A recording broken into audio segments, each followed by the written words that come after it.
はい、こんにちは。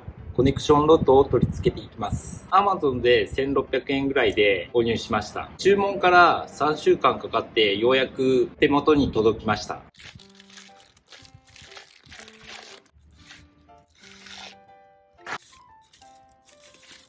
長さ 150mm でシルバーですね。このコネクションロットが気になった方は概要欄の方にリンクを貼っておきますのでチェックしてみてください。それでは取り付けていこうと思います。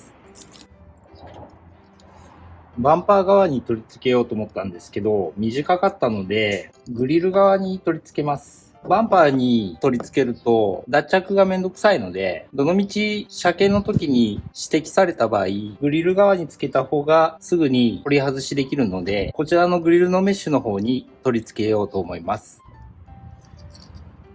ノギスで径を測ると 4.8mm ぐらいですので、5mm の穴を開けていきます。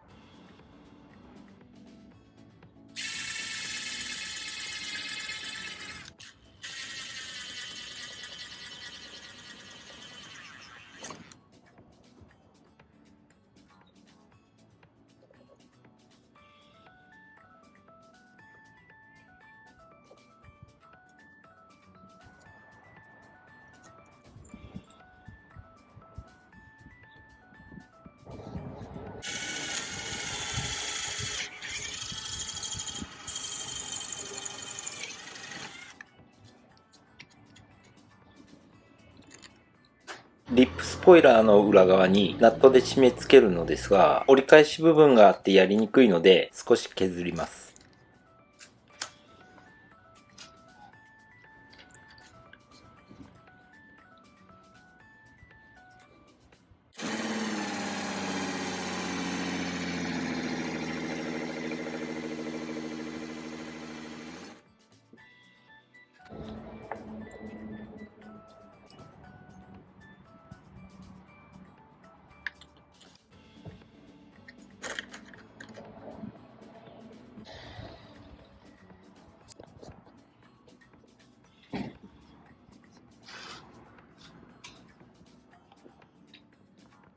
片側つけたので、もう片方同じ要領でつけていきます。